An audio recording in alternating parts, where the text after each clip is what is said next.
नमस्कार दोस्तों, मैं हूं आपका दोस्त प्रकाश विरार। दोस्तों बात करेंगे महाकुंभ की। दोस्तों महाकुंभ में बहुत सारी चीजों की चर्चाएं हो रही हैं। भाई तमाम चिमटा से मारने वाले बाबा की चर्चा हो रही है, कोई छड़ी से मारने वाले बाबा की चर्चा हो रही है, तो कहीं पर IITian बाबा की चर्चा हो रही है, और एक चर्चा हो रही है वो है हरसारिछारिया की। भाई बहुत तेजी से चर्चा हो रही है। कुछ लोग उनकी बात का समर्थन कर रहे हैं, कुछ लोग उनका विरोध कर रहे हैं, कुछ समर्थन में आ रहे हैं, कुछ विरोध में आ रहे हैं। तो हमने सोचा चलो हम भी अपना व्यू दे देते हैं। अब इस समर्थन विरोध की बयार में जब उनके इंस्टाग्राम अकाउंट पे हम पहुंचते हैं तो वहां पर हम क्या देखते हैं कि हर इंटरव्यू को बराबर उनके इंस्टाग्राम पे डाला जा रहा है। हर एक स्टोरी को लगाया जा रहा है जिसमें लोग समर्थन कर रहे हैं, जिसमें लोग विरोध कर रहे हैं, क्योंकि इसको हवा देना है। और जितनी ज्यादा हवा दी जाएगी उतना ज्यादा फॉलोअर बढ़ेंगे, और बढ़ते बढ़ते 1.7 मिलियन भी पहुंच चुके हैं। और अभी 1 घंटे पहले आया है हरसारिछारिया जी का वीडियो जिन्होंने धन्यवाद दिया है। तो भाई वो कह रही थी कि वो नहीं रुकने वाली, वो जाने वाली हैं, लेकिन ऐसा नहीं होगा।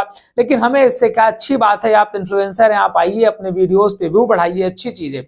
लेकिन एक इन्फ्लुएंसर की तरीके आना चाहिए, एक साध्वी की तरीके, एक झूठ बोल करके कि आप साध्वी हैं, ये सारी चीजें करके आप सनातन को बदनाम करने की जो कोशिश की गई है ये बहुत ही गलत है। एक तरह का पाखंड है, और भगवा चोला पहन करके इस तरीके का पाखंड फैलाना गलत बात है। इनके इंस्टाग्राम पे जो वीडियोस थे, जिसपे से इनके बहुत सारे डांस वीडियोस थे, बहुत सारे उटपटांग की भाषा में वीडियोस थे।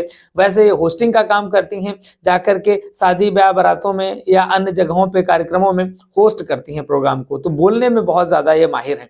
जब बोलने में माहिर हैं तो भाई अच्छा खासा बोल लेती हैं, इंटरव्यूज बहुत अच्छे दे रही हैं। अभी इनका कोई कनाडा पे, कहीं म्यांमार पे, बहुत सारी चीजें, इनके जो इवेंट्स थे उनके बहुत सारी पोस्ट पड़ी थी। लेकिन जब से ये मामला कंट्रोवर्सी में आया, इन्होंने वो सारी पोस्ट हटा दी हैं। अभी 4-6 महीने पुरानी पोस्ट पड़ी थी, बहुत ज्यादा पहले की नहीं, 24 नवंबर की पोस्ट पड़ी थी कि कोई म्यांमार के होटल में इनका कोई प्रोग्राम था। तो वो सारी पोस्ट इन्होंने हटा दी है। लेकिन उस वीडियो पे क्या कहा था उन्होंने कि ये 2 साल से शादी में, वीडियो देखिए आप। मैं उत्तराखंड से आई हूँ, आचार्य महामंडलेश्वर की शिष्या हूँ।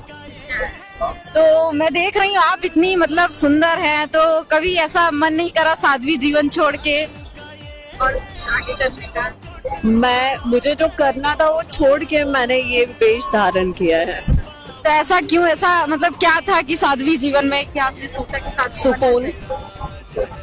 तो अभी कितनी उम्र होगी आपको? मेरी 30। तभी कितने समय से आप मतलब साध्वी? पिछले 2 साल से।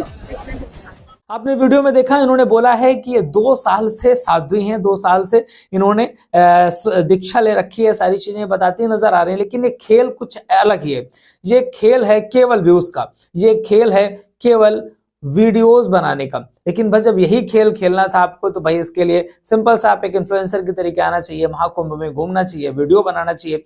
लेकिन उसके लिए इतना बड़ा झूठ बोलने की क्या जरूरत थी? और बाद में खुद बोलती नजर आई हैं कि मैं कोई साध्वी नहीं हूं, मेरा कोई ऐसा नहीं है। वीडियो देखिए। बताइए, मैं अपनी खुशकिस्मती कहूँ या क्या कहूँ कि मुझे सबसे सुंदर साध्वी बता के जो इंट्रो किया गया है, तो लेकिन हाँ, कहीं ना कहीं मुझे साध्वी कहना गलत होगा फिलहाल की डेट में, क्योंकि मैं साध्वी नहीं हूँ। मैंने साध्वी के लिए, सन्यासी के लिए कोई भी दीक्षा नहीं ली हुई है। मैंने अपने परम पूज्य गुरुदेव से जो है नॉर्मल एक मंत्र दीक्षा लिया हुआ है, जैसे उनके हजारों लाखों शिष्यों ने, बच्चों ने उनसे लिया हुआ है, वैसे मैंने भी उनसे मंत्र दीक्षा लिया हुआ है, जिसका मैं मंत्र जाप करती हूँ, मैं साधना करती हूँ। और तो बस मेरी जिंदगी ऐसी है। अब बिकॉज ऑफ मेरे गेटअप की वजह से कि मैं ऐसा पहन रही हूँ, ऐसे रह रही हूँ, उसकी वजह से मुझे साध्वी का वो टैगलाइन दे दिया है। तो मुझे नहीं लगता कि वो अभी उचित है। तो आपने वीडियो देखा, इन्होंने बोला कि इनका ऐसा कुछ नहीं था, ये साध्वी नहीं है, सारी चीजें। और यही कुछ दिनों पुरानी इनके जो फुटेज हैं, कुछ दिनों पुराने इनके वीडियोस हैं, वो बहुत सारे पड़े हुए हैं ऐसे, जो मतलब 2 महीने 3 महीने पुराने हैं, जहां पर ये बोलती नजर आ रही है कि मैं 2 साल से साध्वी हूं। लेकिन भाई 2 महीने 3 महीने पुराने इनके ऐसे वीडियोस मिल जाते हैं। ये कुछ नहीं है, शॉर्टकट मेथड है वायरल होने का। बाकी मेरी नजर में ये एक विशुद्ध टिकटॉकिया है, जो कि केवल रील बनाने के लिए यहाँ पर आए हुए थे। लेकिन बाय डिफॉल्ट कुछ ऐसा इनके साथ हो जाता है जिसका ये पूरा फायदा उठाना चाहती हैं।